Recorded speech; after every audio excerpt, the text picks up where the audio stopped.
দর্শক আপনাদের জানিয়ে রাখি যে এর আগে কিন্তু যারা সাকিবের ভক্ত অনুসারী রয়েছিলেন তারা কিন্তু এর আগেও কিন্তু তারা কর্মসূচি পালন করেছিলেন। যেমন শুক্রবারে আমরা দেখেছিলাম, শুক্রবারে তারা দুপুর 9টা থেকে সন্ধ্যা পর্যন্ত কিন্তু তারা যে কর্মসূচি পালন করেছিলেন, তারা এখানে দীর্ঘক্ষণ ধরে কিন্তু তারা আন্দোলন করেছিলেন। এই মিরপুর শেরেবাংলা জাতীয় ক্রিকেট স্টেডিয়ামের 2 নম্বর গেটের সামনে কিন্তু তারা যে শুক্রবার দুপুর 2টা থেকে সন্ধ্যা পর্যন্ত তারা বিক্ষোভ করেছিলেন এবং সেখানে তারা কয়েকটি দাবিও দিয়েছিলেন এবং তারা এক দফা দাবিতে উপনীত হবেন বলে সেখানে তারা জানিয়েছিলেন সেই সময়। কিন্তু আজকে আমরা যেটুকু দেখতে পাচ্ছি যে তাদের দাবি আসলে পূর্ণ না হওয়ার ফলেই কিন্তু তারা আজকে বিসিবি অভিমুখে তারা লং মার্চ কর্মসূচির ঘোষণা করে এবং সেটি বাস্তবায়নের জন্য কিন্তু তারা সামনের দিকে এগিয়ে যাচ্ছে। আমরা দেখতে পাচ্ছি সেনা সদস্যদের ব্যারিকেড ভেঙে কিন্তু তারা সামনের দিকে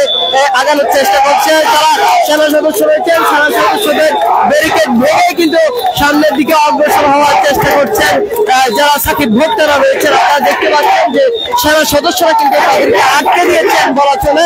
আটকে দেওয়ার ফলে তারা কিন্তু বিক্ষুব্ধ হয়ে তারা সামনের দিকে অগ্রসর হচ্ছে এবং তারা যে ব্যারিকেডটি সেনাবাহিনী দিয়েছে সেই ব্যারিকেডটি ভেঙে সামনের দিকে কিন্তু তাদেরকে সামনের দিকে ঠেলে নিয়ে যাচ্ছেন। যদিও যারা ভক্ত রয়েছে তারা সেটি মানছেন না এবং তারা কিন্তু তাদের সেটি না মেনে সেনা সদস্যদের যে ব্যারিকেড সেটিকে পণ্ড করে সামনের দিকে আগানোর চেষ্টা করছে।